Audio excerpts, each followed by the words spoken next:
한태평 상사는 군부대 근처의 거대한 물류센터 창고 관리인이었다. 40대 후반에 과묵하고 풍채 좋은 얼굴을 한 남자. 그는 눈에 띄게 다리를 절었다. 그것은 그의 과거가 남긴 영원한 훈장이자 족쇄였다. 젊은 직원들은 그를 존경하면서도 어딘가 모르게 어려워했다. 그의 과거, 그는 대한민국 육군 수색대대의 전설적인 상사였다. 하지만 몇 년 전 작전 도중 지휘관을 구하려다 다리에 치명적인 부상을 입고 불명예스럽게 전역해야만 했다. 어느 날 그의 낡은 부대에서 복무 중인 젊은 후배 하나가 그를 찾아왔다. 후배의 얼굴은 슬픔으로 가득 차 있었다. 상사님, 김민준 일병을 기억하십니까? 태평은 기억했다. 늘 긍정적이고 착했던 좋은 아이 민준이가 어제 저녁을 하루 앞두고 훈련 중 추락사고로 죽었습니다. 충격적인 소식이었다. 후배는 오늘 아침 부대에서 있었던 추모식 이야기를 꺼냈다. 민준이가 어머니에게 남긴 마지막 편지가 그곳에서 낭독되었다고 했다. 그리고 그 편지가 부대 전체를 울음바다로 만들었다고 했다. 후배는 편지의 마지막 구절을 기억해서 읊조렸다. 어머니, 다음 생엔 제가 어머니의 어머니로 태어나겠습니다. 태평은 마음속 깊은 곳이 무너져 내리는 것을 느꼈다. 그는 그 착한 아이의 마지막을 지켜주어야겠다고 생각했다. 그는 장례식에 가기로 결심했다. 장례식장은 소박하고 슬펐다. 태평은 뒤편에서 조용히 그 모습을 지켜보았다. 아들의 영정 앞에서 감당할 수 없는 고통에 무너져 내리는 한 어머니. 오씨 부인의 모습을 조문이 거의 끝나갈 무렵이었다. 장례식장의 분위기와는 어울리지 않는 싸구려 검은 양복 차림의 사내들이 나타났다. 그들은 슬픔에 잠긴 오씨 부인을 구석으로 몰아세웠다. 리더로 보이는 뱀 같은 눈의 남자가 위협적으로 속삭였다. 아드님 일은 안타깝게 됐습니다. 사모님, 하지만 사업은 사업이죠. 아드님 민준이가 우리 회사에 큰 도박빚을 졌습니다. 사망보험금은 저희가 받아야겠습니다. 오씨 부인은 충격과 공포에 질려 우리 아들이 도박이라뇨, 그럴 리가 없어요라며 절규했다. 사채업자들은 위조된 차용증을 그녀의 눈앞에 흔들며 돈을 내놓지 않으면 집안 살림이라도 다 드러낼 것이라고 협박했다. 그때 한태평이 나섰다. 그는 다리를 절며 사채업자들과 오씨 부인 사이에 섰다. 사채업자들은 다리를 저는 중년 남자를 보고 비웃었다. 어이, 절름발이 아저씨, 상관 말고 꺼져. 태평은 아무 말 없이 그들의 차용증을 바라보았다. 이 이자율은 불법이다. 서명은 조악한 위조고 이 문서는 휴지 조각이야. 그의 말에 격분한 리더가 부하들에게 소리쳤다. 저 절름발이 새끼 아주 아는 척은 손 좀 봐줘라. 하지만 싸움은 순식간에 끝났다. 태평은 자신의 저는 다리를 약점이 아니라 오히려 상대의 허를 찌르는 무기로 활용했다. 그는 성한 다리로는 강력한 킥을 날렸고 저는 다리로는 안정적인 축을 잡으며 예측 불가능한 움직임을 보였다. 그의 모든 움직임은 군용 근접 격투술 그 자체였다. 그는 효율적인 타격과 관절기 그리고 제압술로 양아치들을 손쉽게 무력화시켰다. 사채업자들은 공포에 질려 복수를 다짐하며 도망쳤다. 장례식장은 충격적인 침묵에 휩싸였다. 태평은 정신을 잃고 쓰러지려는 옷이 부인을 부축해 의자에 앉혔다. 그의 얼굴은 침착했지만 그의 눈은 차가운 결의로 불타고 있었다. 옷이 부인은 떨리는 목소리로 자신을 구해준 이 의문의 남자에게 누구냐고 물었다. 그는 그녀를 바라보았다. 그의 얼굴에 그 자신도 알 수 없는 슬픈 표정이 스쳐 지나갔다. 그는 이 여인에게서 설명할 수 없는 깊은 책임감을 느꼈다. 저는 아드님의 부대에 있었던 사람입니다. 그는 모호하게 대답했다. 그는 알았다. 이것은 단순한 사채업자들의 행패가 아니라는 것을. 민준이 같은 착한 아이가 갑자기 도박 빚을 지고 저녁 전날 훈련 사고로 죽는 일은 우연일 리 없었다. 수년간의 정찰과 생존으로 다져진 그의 본능이 이 사건의 배후에 더 깊고 어두운 이야기가 숨겨져 있다고 말하고 있었다. 그는 죽은 후배 병사에게 조의를 표하러 왔다가 거대한 음모의 한복판으로 걸어 들어온 것이었다. 그리고 진실을 밝히는 것이 그의 새로운 임무가 되었다. 장례식이 끝나고 며칠 뒤 한태평은 의심과 책임감에 이끌려 오씨 부인의 작은 집을 찾아갔다. 그는 간단한 음식과 약을 손에 들고 있었다. 오씨 부인은 장례식장에서 자신을 구해준 그에게 깊이 감사하며 그를 안으로 들였다.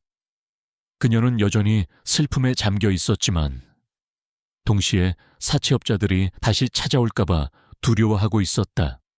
그녀는 그에게 다시 아들 민준과의 관계에 대해 물었다. 정말 우리 민준이 부대에만 계셨던 분 맞으세요? 우리 애를 잘 아셨나요? 태평은 그녀의 작고 소박한 집 안을 둘러보다가 선반 위에 놓인 낡은 사진 액자 하나를 보고 그 자리에 얼어붙었다. 그것은 오래된 군대 사진이었다. 젊고 활기 넘치는 오씨 부인과 위풍당당한 육군 장교가 함께 서 있는 모습. 태평은 그 장교를 즉시 알아보았다. 그의 옛 지휘관이자 스승이었으며 그의 다리를 앗아간 바로 그 작전에서 전사했던 오진섭 사령관이었다. 진실이 거대한 파도처럼 그를 덮쳤다. 이 여인, 오씨 부인은 단순히 죽은 김민준 일병의 어머니가 아니었다. 그녀는 그가 평생을 존경하고 그리워했던 그의 옛 지휘관의 미망인이었던 것이다. 그는 감정이 북받치는 목소리로 그녀에게 물었다. 혹시 돌아가신 남편분 성함이 오진섭 사령관님 아니셨습니까? 자신의 첫 남편 이름과 계급을 이 남자가 어떻게 아는지 그녀는 경악했다. 네, 맞는데 어떻게 그 순간 태평의 머릿속에 10년 전의 마지막 작전이 생생하게 되살아났다. 비무장지대 DMZ에서의 긴급 수색 작전. 적의 매복에 걸려 그와 그의 부대원들은 절체절명의 위기에 빠졌다. 당시 지휘관이었던 오진섭 사령관은 부하들을 위한 퇴로를 만들기 위해 스스로를 희생했다. 그는 마지막 순간 자신의 가장 아끼는 부하였던 한태평 상색에 마지막 요청을 남겼다. 한 상사, 만약 내가 돌아가지 못하면 내 아내, 강한 여자지만 혼자 남을 걸세. 멀리서나마 그저 지켜봐 주게. 이게 지휘관으로서의 내 마지막 부탁이다. 오 사령관은 전사했고 태평은 그 과정에서 다리에 심각한 부상을 입었다. 그는 구조되었지만 지휘관을 잃었다는 죄책감과 실패감 속에서 차마 그의 미망인 앞에 나설 수 없었다. 그는 멀리서 장례식을 지켜본 뒤 조용히 세상 속으로 사라졌다. 그는 그녀가 재혼하여 다른 아들을 낳았다는 사실은 전혀 알지 못했다. 다시 현재 오씨 부인의 거실, 10년간 묵혀두었던 약속의 무게가 그의 어깨를 강하게 짓눌렀다. 운명은 가장 비극적인 방식으로 그를 그 약속의 자리로 되돌려 놓은 것이다. 그는 그녀에게 모든 것을 고백했다. 저는 한태평 상사입니다. 사령관님의 휘에서 복무했습니다. 그분은 제 목숨을 구해주신 분입니다. 오씨 부인은 모든 것을 이해하고 오열했다. 자신을 구해준 이 다리, 저는 남자가 남편이 입버릇처럼 칭찬했던 가장 충성스럽고 유능했던 바로 그 부하였다니. 그들은 같은 영웅을 향한 공유된 슬픔과 존경으로 묶여 있었다. 이제 그들의 유대는 그 무엇으로도 끊을 수 없게 되었다. 태평의 임무는 이제 단순히 한 젊은 병사의 의심스러운 죽음을 파헤치는 것이 아니었다. 자신의 목숨을 구해준 지휘관의 아내를 지키고 그녀의 아들을 위한 정의를 찾는 것이었다. 그는 그녀에게 말했다. 민준군의 도박빚은 거짓입니다. 그 죽음 또한 사고가 아닐 겁니다. 제가 놈들이 왜 민준군을 죽였는지 밝혀내고 그 대가를 치르게 만들겠습니다. 그는 오씨 부인에게서 아들 민준의 유품 컴퓨터와 휴대폰 그리고 일기장을 건네받았다. 그날 밤 태평은 자신의 작은 아파트에서 죽은 김민준 일병의 노트북을 켰다. 그는 숨겨진 암호화된 폴더 하나를 발견했다. 그는 몇 번의 시도 끝에 옛 지휘관과 관련된 아무 그의 군번 혹은 그의 기일을 입력했다. 폴더가 열렸다. 그 안에는 민준이 비밀리에 조사했던 파일들이 가득했다. 사채 회사와 황 사장, 그리고 그들과 결탁한 부대 내 보급 장교에 대한 사진과 문서, 그리고 녹음 파일들. 태평의 얼굴이 모니터 불빛 아래에서 비장하게 굳어졌다. 그는 이제 시작점을 찾았다. 그의 지휘관의 아내의 아들을 죽인 자들을 향한 사냥이 시작된 것이다. 한태평은 자신의 작은 아파트에서 죽은 김민준 일병이 남긴 노트북 속 파일들을 면밀히 분석하기 시작했다. 그는 다시 적의 정보를 수집하고 패턴을 분석하는 수색대대의 베테랑 상사로 돌아가 있었다. 파일들은 황 사장이 운영하는 사채 회사가 부대 근처에 재정적으로 어려운 젊은 군인들을 체계적으로 노리고 있다는 사실을 보여주고 있었다. 황 사장은 쉬운 돈을 미끼로 그들을 빚의 늪에 빠뜨린 뒤 살인적인 이자율로 그들을 착취하고 있었다. 민준의 파일에는 다른 피해자 병사들의 명단과 황 사장의 깡패들이 그들을 협박하는 사진, 그리고 녹음 파일들이 담겨 있었다. 태평은 이 정보들을 검증해야만 했다.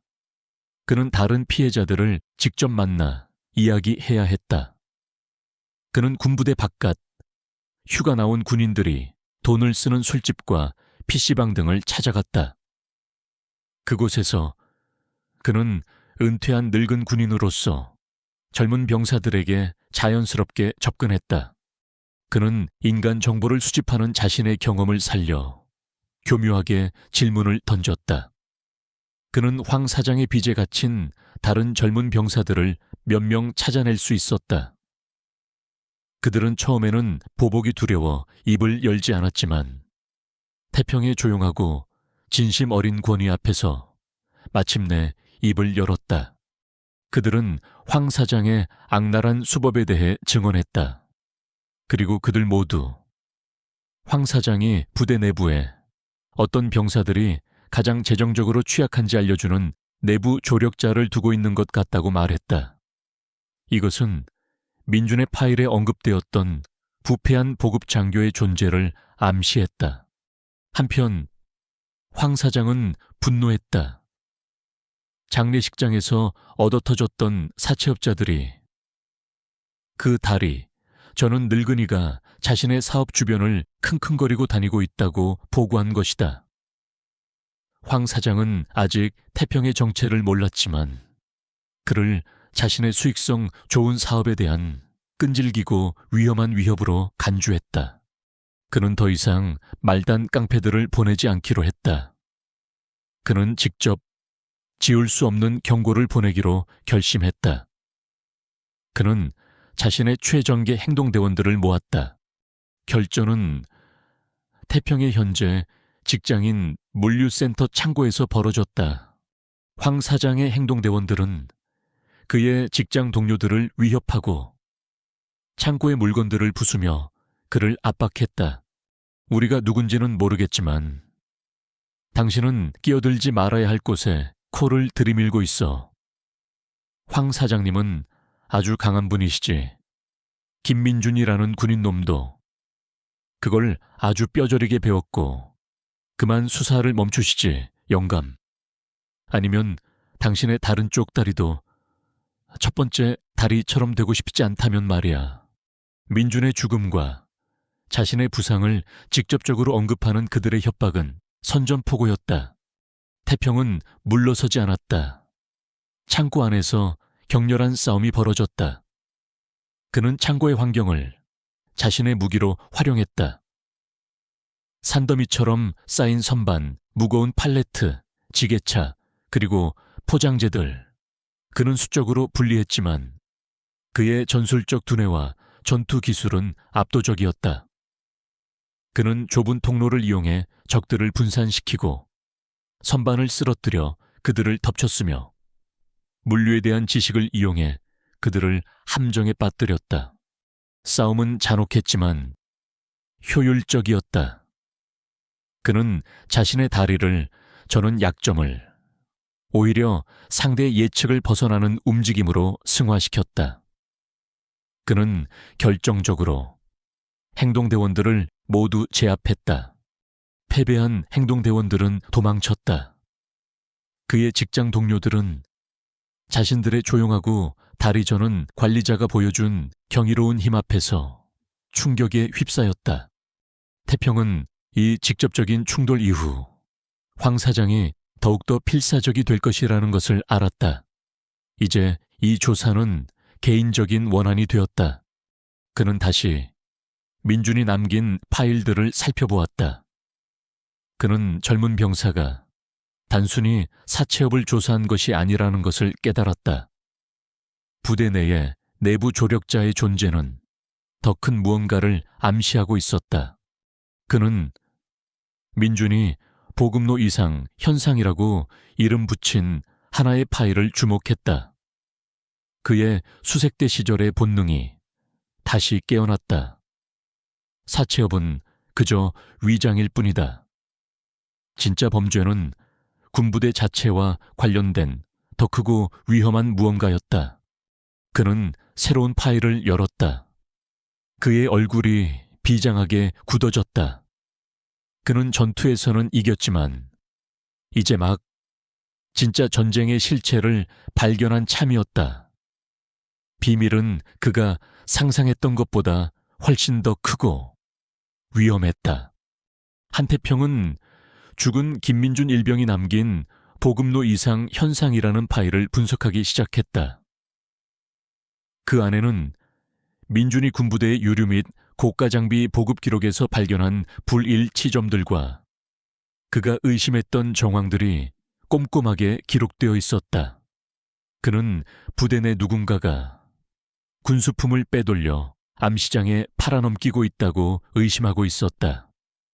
그리고 그의 메모는 그 내부 조력자로 특정 인물, 즉 부패한 군수 담당관인 백상사를 지목하고 있었다. 태평은 즉시 모든 조각을 연결했다. 황 사장의 사채업은 단순히 돈을 버는 수단이 아니었다. 그것은 빚에 쪼들리는 병사들을 협박하고 통제하여 이 군수품 절도 행위에 가담시키기 위한 하나의 거대한 네트워크였던 것이다. 그리고 민주는 이 모든 것을 알아챘다. 이제 끔찍한 의심이 그의 머리를 덮쳤다. 민준의 훈련 사고는 너무 많은 것을 알아버린 한 병사를 내부의 공모와 함께 침묵시키기 위한 완벽하게 위장된 살인이었을 것이다. 태평은 군 시절의 수사 기술을 이용해 진실을 파헤치기 시작했다. 그는 먼저 사고 현장을 찾아갔다. 그곳은 절벽 레펠 훈련장이었다. 공식 보고서에는 민준의 로프가 끊어졌다고 기록되어 있었다. 하지만 군용 장비와 매듭의 전문가였던 태평의 눈에는 일반 조사관들이 놓쳤을 미세한 흔적들이 보였다. 근처 나무에 남아있는 또 다른 로프가 고정되어 있었을 법한 작은 긁힌 자국, 그리고 공식 보고서의 내용과는 일치하지 않는 누군가 다른 발자국이 남은 흐트러진 흙. 다음으로 그는 훈련 당시 현장에 있었던 다른 병사들을 만나야 했다. 그는 존경받는 대선배이자 퇴역 군인이라는 자신의 신분을 이용했다. 그는 부대 밖에서 민준의 동료 병사 몇 명을 만나 식사를 사주며 수사관이 아닌 걱정하는 선배로서 그들에게 대화를 걸었다. 그는 결정적인 정보를 얻어냈다. 그날 훈련은 이례적으로 군수 담당관인 백 상사가 직접 감독했다는 것. 그리고 훈련에 사용된 장비 역시 백 상사의 보급 창고에서 직접 내어준 것이라는 사실. 한 병사는 눈물을 글썽이며 사고 1시간 전 백 상사가 민중과 아주 격렬하게 다투는 것을 보았다고 고백했다. 이 모든 정보를 손에 넣은 태평은 백 상사와 직접 마주하기로 결심했다. 그는 부대 밖, 그의 집 근처에서 백 상사를 덮쳤다. 이것은 물리적인 싸움이 아니었다. 심리적인 신문이었다. 베테랑 수색대대 상사가 부패한 하사를 신문하는 시간. 그는 자신이 수집한 모든 증거, 허점투성이인 사고 보고서, 말다툼에 대한 증언, 그리고 황 사장의 사채업과의 연관성을 제시하며 백 상사를 압박했다. 백 상사는 처음에는 당신은 이제 민간인일 뿐이야. 이 절름발이야. 아무것도 증명 못해. 라며 오만하게 나왔다. 하지만 태평의 눈빛은 얼음처럼 차가웠다. 그는 노련한 신문관의 기술을 이용해 백 상사의 자신감을 조각조각 무너뜨렸다. 그는 민준의 파일에서 알아낸 내부자만이 알 수 있는 밀수작전의 구체적인 디테일을 언급하며 백 상사를 충격에 빠뜨렸다. 마침내 백 상사는 무너져 내렸다. 그는 자신의 모든 죄를 자백했다. 그는 황 사장에게 거액의 빚을 지고 있었고 두 사람은 함께 군수품 절도 조직을 운영해왔다. 민준이 모든 것을 알아채고 자신을 고발하겠다고 협박하자 겁에 질린 그는 황 사장에게 연락했다. 황 사장은 명령을 내렸다. 그놈을 침묵시켜 훈련 사고로 위장해. 나머지는 내가 처리하지. 백 상사는 자신이 일부러 낡고 손상된 레펠용 로프를 민준에게 지급하여 추락사를 유도했다고 자신의 살인 행위를 자백했다. 태평은 모든 진실을 알게 되었다. 그것은 그가 상상했던 것보다 더 끔찍했다. 그는 백 상사를 아직 경찰에 넘기지 않았다. 그는 단지 조릴 뿐, 진짜 목표는 황 사장이었다. 그는 백 상사의 자백을 몰래 녹음했다. 이제 그에게는 황 사장을 끌어내릴 마지막 지렛대가 생겼다. 그는 초라하게 흐느끼는 부패한 군인의 모습을 내려다보았다. 한때 자신이 자부심을 가졌던 군복을 입은 저 남자가 돈 때문에 한 젊은 병사의 목숨을 빼앗은 것이다. 차가운, 정의로운 분노가 그의 온몸을 감쌌다. 조사의 시간은 끝났다. 이제 심판의 시간이 다가온 것이다. 그는 자신이 이기는 방법을 아는 전쟁을 시작할 탄약을 손에 넣었다. 다음 단계는 이 자백을 이용해 황 사장과의 마지막 결전을 강요하는 것이었다. 한태평은 부패한 군수 담당관 백상사의 자백이 담긴 녹음 파일을 손에 쥐었다. 그것은 강력한 무기였지만 그것만으로는 부족했다. 백상사는 언제든 자신의 진술을 번복할 수 있었고 교활한 황 사장을 법정에 세우기 위해서는 죽은 김민준 일병이 찾아냈을 결정적인 물리적 증거가 필요했다. 태평은 다시 민준이 남긴 노트북 속 파일들을 새로운 시각으로 분석하기 시작했다. 그는 이제 민준이 왜, 그리고 어디서 증거를 찾았을지에 집중했다. 그는 민준이 남긴 보급로 이상 현상 파일에 주목했다. 민준은 특정 야간 투시경이나 통신 장비 같은 고가의 군용 장비들의 이동 경로를 추적하고 있었다. 그 장비들은 백상사의 서명 아래 결함품으로 기록되어 이례적으로 높은 비율로 폐기 처리되고 있었다. 민준은 그것들이 폐기되는 것이 아니라 암시장에 팔려나가고 있다고 의심하고 있었다. 태평은 민준이 살해당하기 직전 그 거래의 증거를 어딘가에 숨겼을 것이라고 확신했다. 젊은 병사가 그토록 중요한 것을 어디에 숨겼을까? 그는 다시 오씨 부인을 찾아가 민준의 습관이나 그가 가졌을 법한 비밀 장소에 대해 물었다.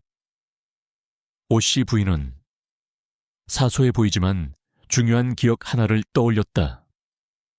민준이 입대하기 전 아르바이트를 했던 동네 한 개인 창고에 자신의 옛 물건들을 보관하기 위한 작은 공간을 하나 빌려두었다는 것이었다.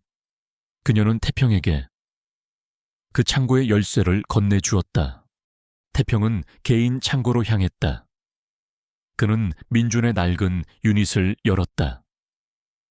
그 안에는 군인이 되기 전 한 젊은이의 삶의 기억들이 담겨 있었다. 낡은 책, 옷, 그리고 추억들. 태평은 자신이 복수를 맹세한 그 아이의 평범했던 삶의 흔적들을 보며 가슴 아픈 감정을 느꼈다. 그는 창고를 꼼꼼하게 수색했다.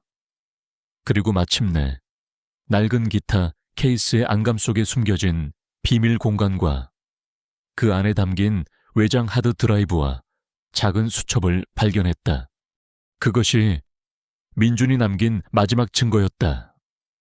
수첩에는 도난당한 군용 장비의 일련 번호와 날짜들이 꼼꼼하게 기록되어 있었다.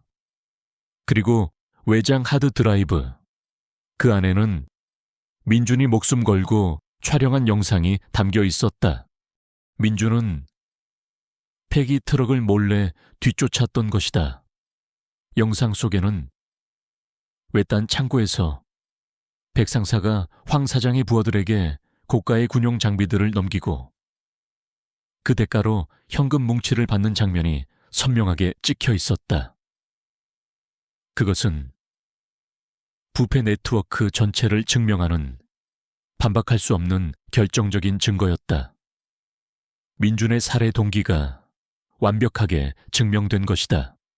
태평은 이제 그들을 무너뜨릴 모든 것을 손에 쥐었다. 하지만 그는 궁지에 몰린 쥐인 황 사장이 얼마나 위험한지 알았다. 그는 황 사장이 도망치거나 경찰 내의 연주를 이용하기 전에 그를 직접 잡기 위한 마지막 함정을 설계하기로 결심했다. 그는 백상사의 자백이 담긴 녹음 파일의 일부를 편집하여 익명의 경로를 통해 황 사장에게 흘렸다. 백상사가 가명을 대가로 모든 것을 자백할 것이라는 암시를 주는 내용이었다. 그는 이것이 황 사장을 성급하게 행동하도록 만들 것이라고 확신했다. 황 사장에게 남은 유일한 선택지는 자신의 범죄 활동, 봉오지에 남은 모든 증거를 직접 인멸하고 해외로 도피하는 것뿐일 터였다. 그의 예측은 정확했다. 잠시 뒤 그의 정보원에게서 연락이 왔다. 황 사장이 미끼를 물었다는 것. 그가 민준의 영상에 나왔던 바로 그 외딴 창고, 즉 그의 밀수작전의 중심지로 모든 증거를 없애기 위해 직접 향하고 있다는 것이었다. 태평은 이제 마지막 결전의 장소가 어디인지 알았다. 그는 자신의 옛 지휘관과 젊은 병사 김민준의 사진을 바라보았다. 그의 얼굴은 돌처럼 굳어 있었다. 그는 단순히 황 사장을 체포하러 가는 것이 아니었다. 그는 심판을 내리러 가는 것이었다. 늙은 군인은 그의 마지막 전투를 향해 발걸음을 옮기고 있었다. 한태평은 황 사장이 증거를 인멸하기 위해 향한 외딴 물류 창고에 도착했다. 밤이었다. 건물은 어둠에 잠긴 들판 한가운데 섬처럼 고립되어 있었다. 비밀스러운 범죄 작전을 위한, 그리고 마지막 결전을 위한 완벽한 장소였다. 그는 서두르지 않았다.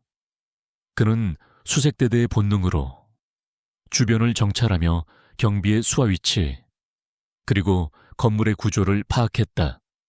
창고 안에는 황 사장의 차가 서 있었다. 그는 안에 있었다. 태평은 어둠과 자신의 전술적 침투 기술을 이용해 경계망을 뚫고 안으로 들어갔다. 그는 과거 현역 시절 그랬던 것처럼 지붕의 환풍구를 통해 소리 없는 유령처럼 창고 안으로 잠입했다. 창고 내부는 도난당한 군수품과 다른 밀수품들이 담긴 상자들로 가득한 거대한 공간이었다. 황 사장과 그의 부하들은 서류를 파쇄하고 증거를 불태울 준비를 하며 필사적으로 움직이고 있었다. 태평의 존재가 발각되었다. 경보가 울리고 창고는 폐쇄된 전장이 되었다. 늙은 군인 한 명과 황 사장의 모든 행동대원들 사이에 마지막 전투가 시작되었다. 그는 창고의 환경을 자신의 무기로 삼았다. 산더미처럼 쌓인 상자들은 그에게 수직의 미로가 되어 주었다.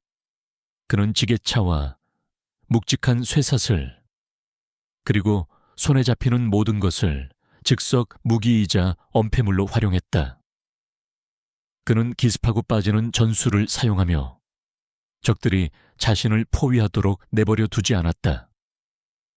그의 전은 다리는 불리했지만 그는 그것을 압도적인 전략과 경험으로 극복했다.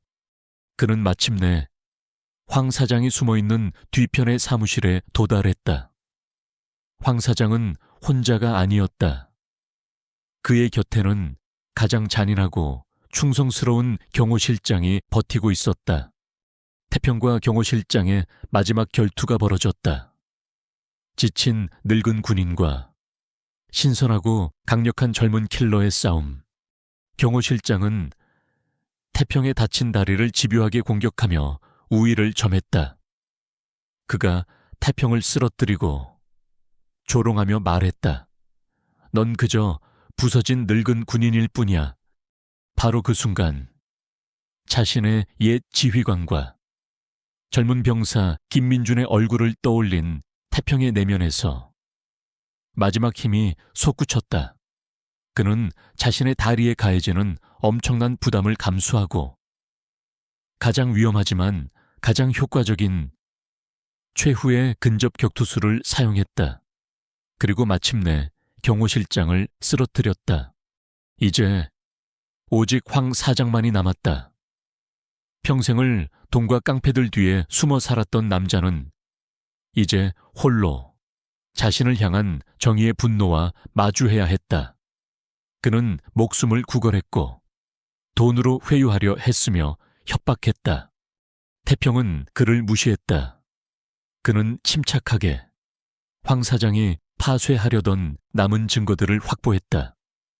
그의 몸에 부착된 소형 녹음기는 황 사장의 공포에 질린 자백과 유죄 인정을 모두 기록하고 있었다. 모든 증거를 확보하고 악당을 제압한 뒤 태평은 자신이 협력해온 특별수사팀에 전화를 걸었다. 화물은 확보했다.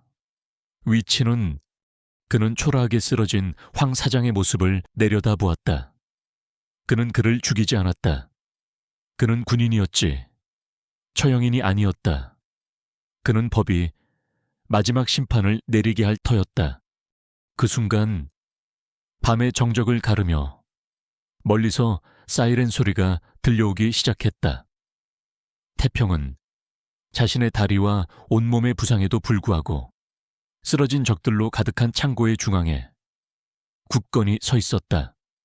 그는 자신이 폭로한 부패의 증거들 한가운데에 서 있었다. 그는 지휘관의 복수를 했다. 그는 젊은 병사를 위한 정의를 실현했다. 늙은 군인의 마지막 전투는 끝났고 그는 승리했다.